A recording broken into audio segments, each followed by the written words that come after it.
My first grandchild must absolutely be born from my daughter. Don't you dare have a child before my Lisa gets married." With those words, my mother-in-law kicked my pregnant belly. Oh dear, it seems she doesn't know her own son very well, despite being his mother. The scary one when angered isn't me. It's actually my husband. My name is Sammy, and I'm 38 years old. My parents gave me this name, hoping I'd grow up to be a cheerful child. It's a pretty common name. There's usually one or two others with the same name in any class, but I like it. I've tried to live up to my parents' wishes by maintaining a bright outlook on life. However, there was one time in my life when I thought, I just can't feel cheerful about this. It happened when I was in my late 20s. My then boyfriend Jackson and I had decided to get married, and we went to his family home to announce our engagement. Before we went, Jackson had warned me, "My family's a bit intense. Be prepared." But I brushed it off, thinking, it can't be that bad. I even joked, "My parents are pretty quirky too, you know." However, within minutes of arriving at his parents' house, I realized how naive I'd been. As soon as she saw me, Jackson's mother frowned disapprovingly and said, "What's the meaning of this, Jackson? Bringing home some random woman we don't even know, and planning to get married before Lisa?" I was stunned by this sudden outburst, but Jackson sighed and replied, "Mom, if I wait for Lisa, I'll never get married." It turned out that Jackson's mother wanted Lisa, Jackson's older sister, to get married before him. "She's our firstborn, so of course she should marry first," she insisted, for reasons I couldn't comprehend. If Lisa had a boyfriend, I might have understood, but Lisa was what you'd call a shut-in. She hadn't left the house much since middle school. According to Jackson, Lisa had mocked and ridiculed a close friend's appearance, making her a laughingstock. As a result, Lisa herself was ostracized by her peer group. She then declared, "People can't be trusted, they're scary," and stopped going to school, conveniently forgetting her own role in the situation and acting like a tragic heroine. The real problem was Jackson's parents. They loved Lisa so much that they told her, "You don't need to go somewhere with such terrible classmates. We'll take care of you for life." Lisa took their words to heart, and to this day, at 30 years old, she continues to live off her parents' allowance, buying magazines and games online and enjoying them in her room. The only time she goes out is for gaming events, and even then, the money comes from her parents' wallet. She doesn't work, and of course, her parents pay all her taxes. You might wonder if Lisa inherited anything when Jackson's father passed away.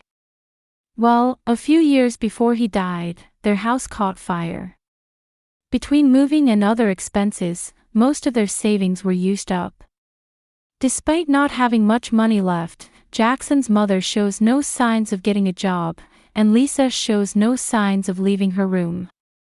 It's a mystery how Jackson's mother plans to keep taking care of her daughter. In any case, it's clear that she dotes on Lisa excessively. Jackson, who had been largely ignored as a child while his sister was pampered, said, "If I wait for my sister to get married, I'll be long dead and buried." He had no intention of waiting for his sister's marriage. Well, that's understandable. Jackson's mother strongly opposed our marriage, but Jackson had already decided to marry me regardless of his parents' objections. He brought me to meet his family out of a sense of adult responsibility, but he had no intention of listening to his mother's complaints. Well, that's that. "I'm getting married," Jackson declared, dismissing his mother's objections and settling the matter without further discussion. His mother vehemently protested, saying she wouldn't attend our wedding, to which Jackson replied, "Don't worry, we weren't planning to invite you anyway." I wondered if this was really okay, but I also realized that if I was going to marry Jackson, this was probably the only way. After we got married, we rarely visited Jackson's family or participated in family gatherings. His mother seemed to care only about Lisa and not much about Jackson, so she didn't complain about this situation. We found it quite convenient too. However, one day we received a call that Jackson's mother had collapsed while shopping and been rushed to the hospital. They had tried calling the house phone, but no one answered, so we were the next contact on her phone.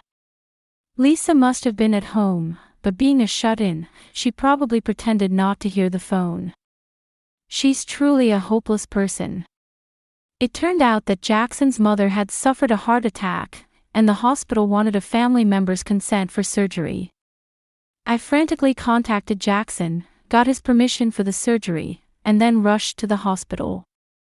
Jackson's mother was unconscious for about 3 days after the surgery, but on the 4th day, she opened her eyes, and by the 5th day, she was able to converse with the nurses. When we received word that she had been moved from the intensive care unit to a regular room, we went to visit her with a change of clothes and other necessities. "Why are strangers coming to visit me?" she grumbled. As soon as she saw Jackson and me, his mother started complaining without even a word of thanks. Neither of us wanted to visit her either, but since Lisa was like a statue, never leaving the house, what choice did we have? Jackson's stance was, we don't need to visit her. He said it would only lead to trouble and be a hassle since we'd just be unwelcome. But Lisa insisted, I don't want to go to crowded places like hospitals, and we had to talk to her through her closed door.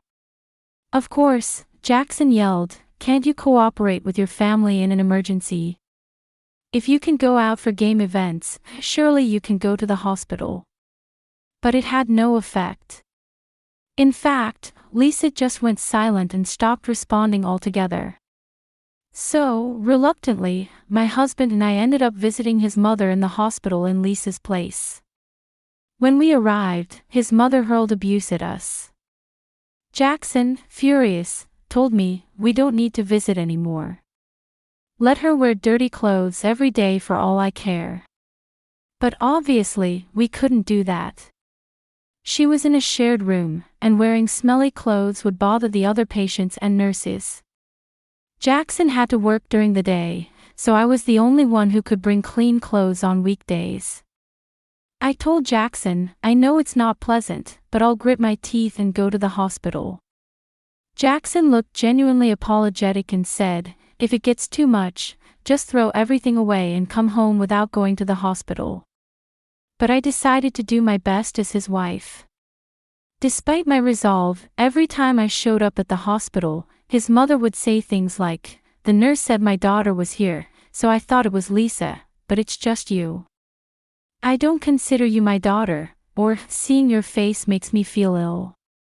It was clear that this was a form of daughter-in-law bullying, especially since she knew very well that Lisa wouldn't come to the hospital. Once, she threw the bag I brought at me, and it almost hit the patient in the next bed. I had to apologize profusely. Of course, my mother-in-law didn't apologize.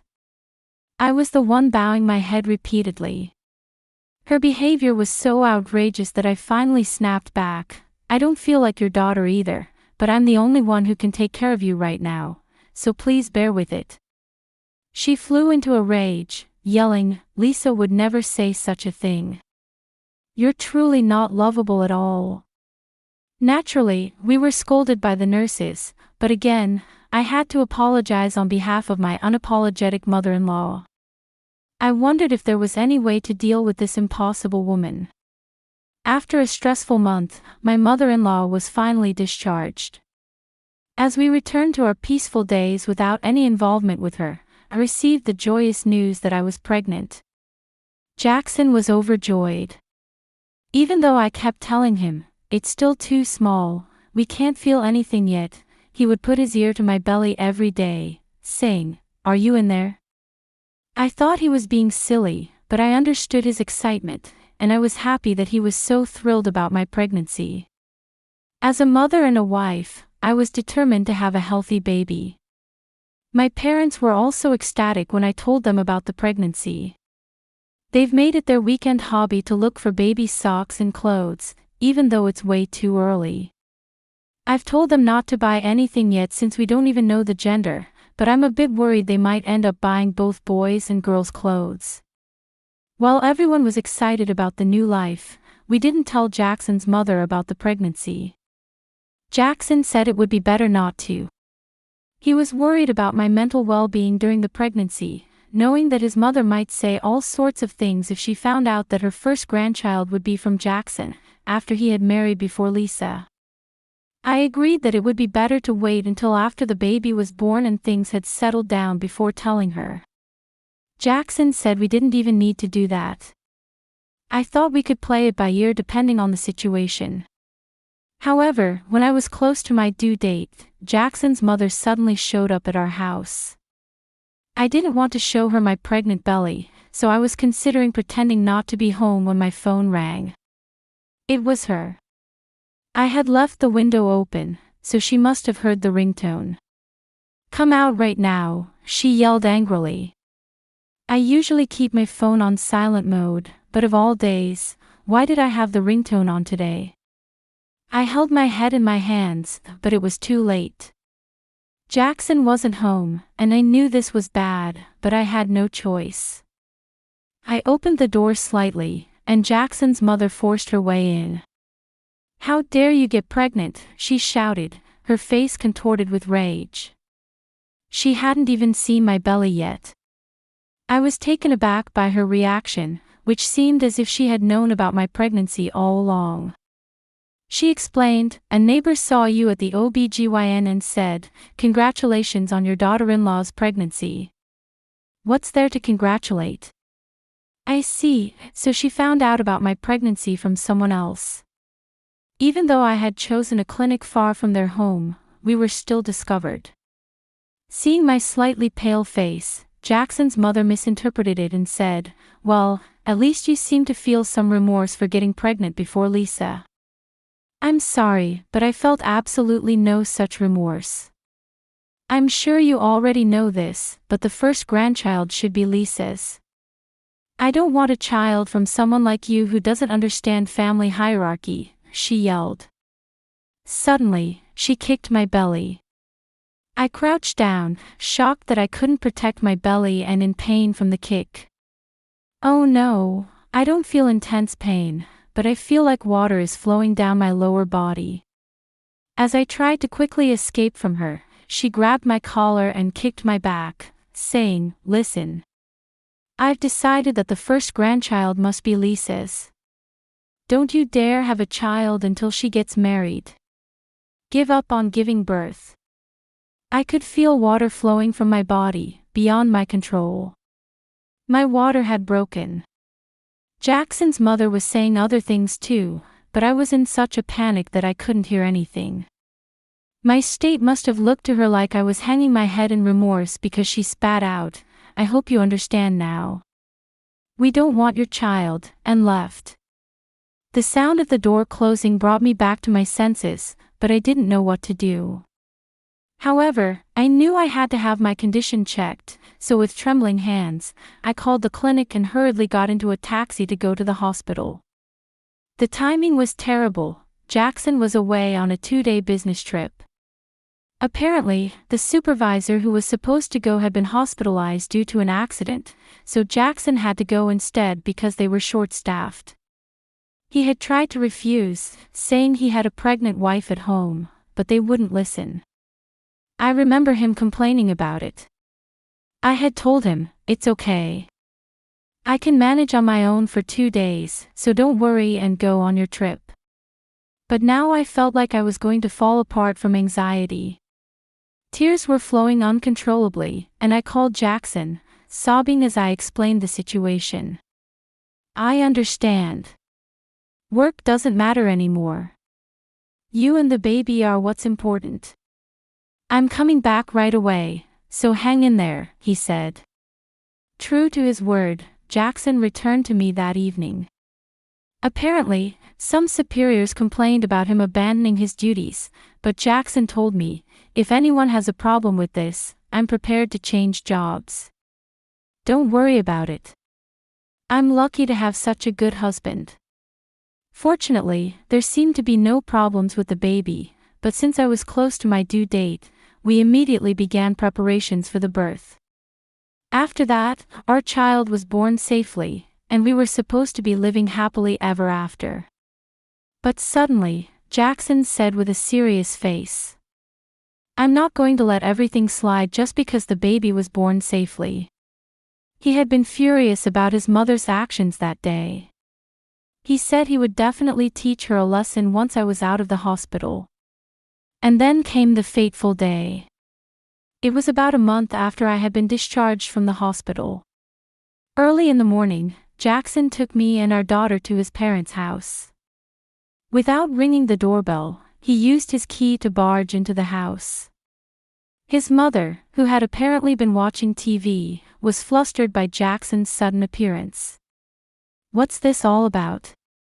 If you're coming, you should let me know in advance," she exclaimed. No wonder she was surprised. Jackson's usual gentleness was gone, replaced by a cold, expressionless face as he loudly opened the door. It was uncharacteristically rough behavior for him. Ignoring his mother's voice, Jackson headed towards Lisa's room. "Hey! What's going on, Jackson?" His mother followed him. Jackson stopped in front of Lisa's room, took a deep breath, and then rammed his body against the door. The doors in this house had locks installed later at Lisa's request, so the only way to open them was to either pick the lock or break down the door. Jackson seemed to have chosen the latter. "Hey! Jackson! What are you doing?" his mother panicked. Jackson said nothing and kicked the door. When his mother clung to him saying, "Stop it," he pushed her away without a word. After kicking the door about 5 times, it was in tatters. Finally, Jackson took a running start and body slammed the door, which fell inward with a loud bang.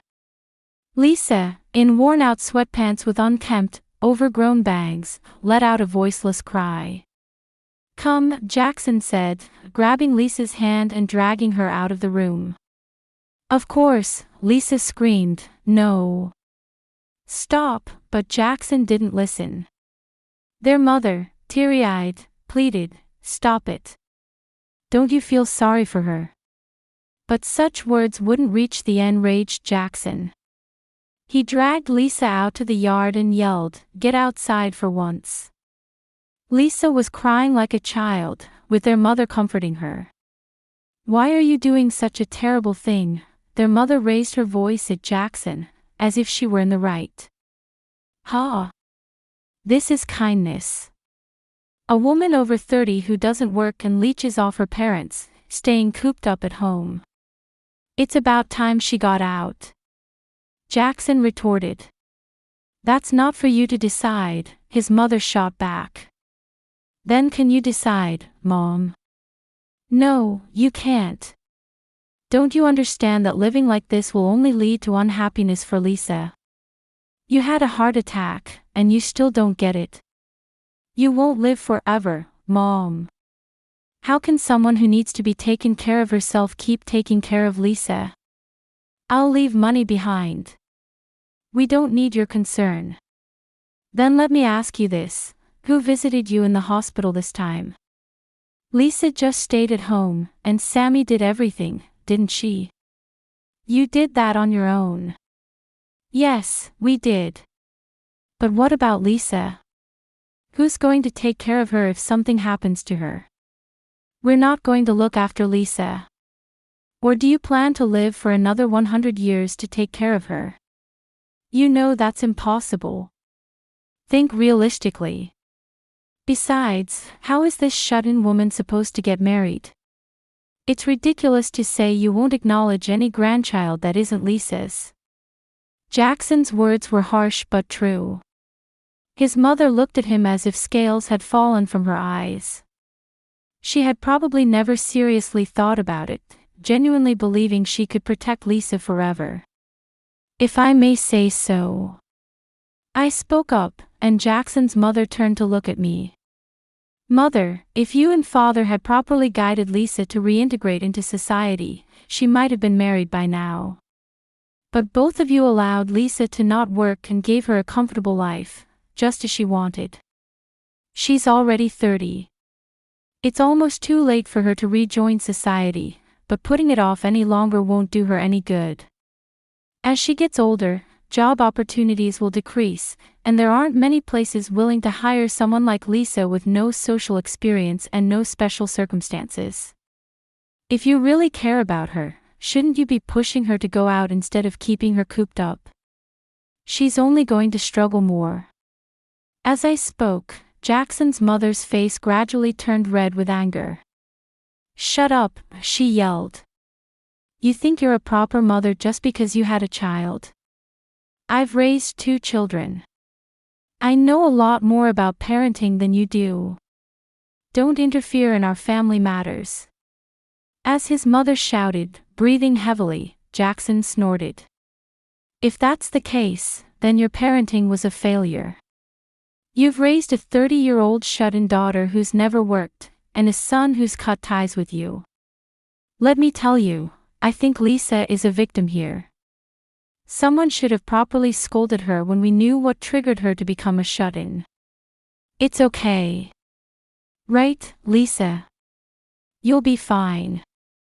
Maybe you should work in the future, but you were always a capable child, so you'll find a job quickly." His mother patted Lisa's back reassuringly. However, Lisa herself was pale and muttering, "No, I can't." Both Jackson and I were certain it was impossible.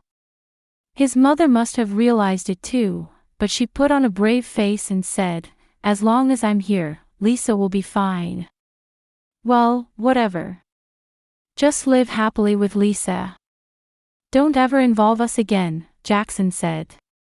"Huh?" His mother looked confused, and Jackson sneered. "What do you mean, huh? Don't tell me you were thinking that when you get old and frail, I'd take care of you while Lisa continues her pampered life. Dream on." It seemed he had hit the nail on the head, as his mother was at a loss for words. "Well, according to your assessment, Lisa can get married, so why don't you let her future husband support you? Isn't that a nice family plan? I'll do my best too." Jackson laughed it off, but his eyes weren't smiling. Seeing this, his mother's face filled with despair. "Are you planning to cut ties with me? I'm your only mother, you know. Only mother. Don't make me laugh.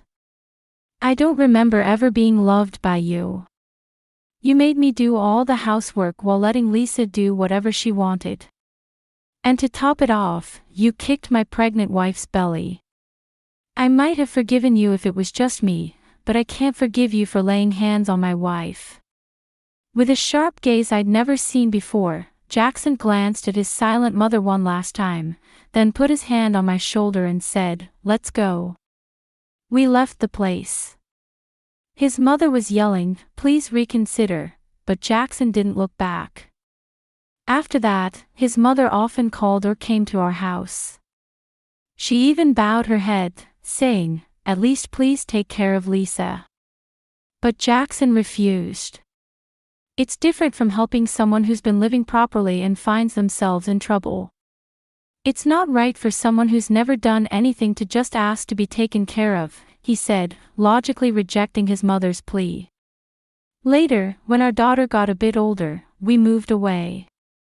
We didn't give his mother our new contact information, so we've completely cut ties with her now. The last I heard, Lisa couldn't keep up with vocational training and kept getting fired from part-time jobs due to tardiness and unexcused absences. Surprisingly, when Lisa was scolded at a part-time job for lack of motivation, she cried to her mother about being pressured, and her mother stormed into Lisa's workplace, yelling, "How dare you treat my poor daughter like that?" Lisa will probably never work properly for the rest of her life. We're discussing with Jackson about taking precautions so they don't rely on us in the future. It's a mystery how Lisa, who can barely go shopping, will manage to live on her own when she eventually loses her mother, but it's scary to think about, so we try not to. Despite her mother's boasts of leaving money behind and taking care of her for life, they ended up struggling financially. Even though she's over 60, she's working part-time jobs to support Lisa. It's usually the other way around, isn't it? She seems to have finally realized that we should have properly pushed Lisa to go out, but it's too late now. It looks like she's feeling the weight of having to support a daughter who can't do anything for herself for the rest of her life. As for me, we've had 2 more children since then, and we're now a lively family of 5. I panicked a bit when I got pregnant with our second child quite soon after the first, but it's surprising how things work out. Jackson is very supportive with childcare and cooks dinner 3 times a week. He's probably better at cooking than I am and knows more recipes too. His baking hobby has also improved, and recently I often see him in the kitchen with the kids on weekends. He's a wonderful dad by any measure. However, cleaning is still his weak point. He tends to make messes without realizing it, and he thinks things are tidied up if he just piles them together. He also has trouble deciding what to throw away. So I mainly handle the cleaning, and we complement each other's weaknesses. Our children, watching us, seem to be helping each other with their studies in areas where they excel. People can't live alone, so we need to support each other. I hope our family will continue to support each other forever. I'm happy every day, surrounded by my loving family.